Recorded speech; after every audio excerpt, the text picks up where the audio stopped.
Hai, Assalamualaikum warahmatullahi wabarakatuh. Perkenalkan, nama saya Filza Zafira Hanifah dari Prodi Psikologi dengan NIM 210207157. Dengan ini, saya memenuhi tugas UAS Psikologi Agama dan akan sedikit sharing tentang dasar-dasar psikologi kehidupan beragama. Agama diambil dari bahasa Sanskerta yang berarti tradisi atau peraturan hidup. Definisi agama menurut James Martineau, agama adalah kepercayaan kepada Tuhan yang selalu hidup, yakni kepada jiwa dan kehendak ilahi yang mengatur alam semesta dan mempunyai hubungan moral dengan umat manusia. Zakia Derajat dalam buku Peranan Agama dalam Kesehatan Mental membagi kebutuhan manusia atas dua kebutuhan pokok.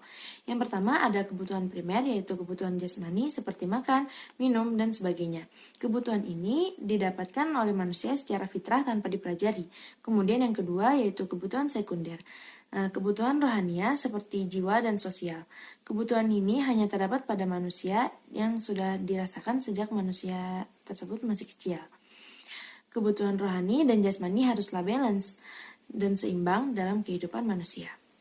Terbagi menjadi beberapa teori. Yang pertama yaitu ada teori sifat dasar.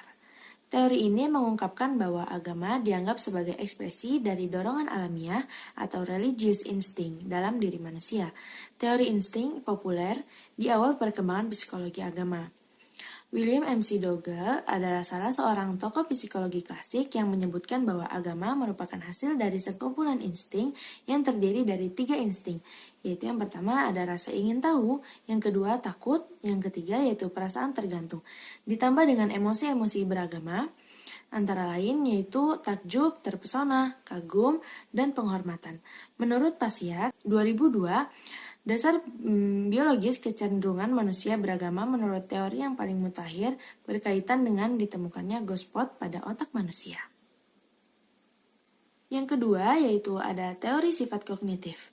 Teori kognitif tentang landasan manusia beragama bermula dari usaha manusia di mana untuk menjelaskan tentang pengalaman-pengalaman yang terjadi dalam kehidupannya sehari-hari.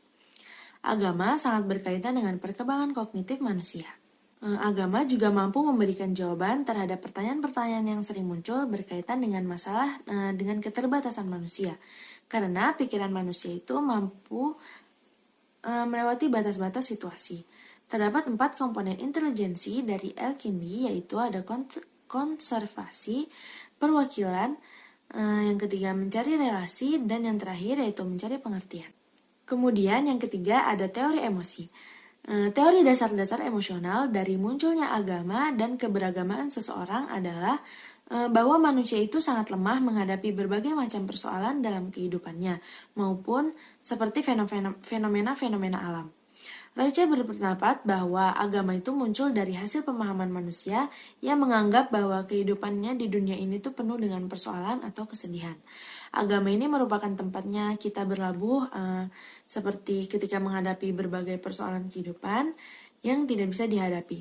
Contohnya seperti musibah atau kejadian jatuhnya pesawat terbang, gempa bumi, tsunami, ataupun kejadian-kejadian yang lain yang menjadi bukti bahwa manusia itu tidak berdaya di tengah musibah alam yang terjadi. Hal-hal seperti ini membuat manusia itu yakin bahwa akan ada kekuatan lain yang turut mengendalikan kehidupan manusia. Sehingga manusia merasa bahwa kehidupan religius bisa menolong mereka, karena mereka sudah tidak mampu menghadapi persoalan yang terjadi. Maka manusia akan meminta dan memohon pertolongan kepada Tuhan. Freud juga beranggapan bahwa agama itu merupakan tempat pelarian dari kelemahan manusia. Agama merupakan kerinduan manusia pada figur ayah yang merupakan akar dari agama.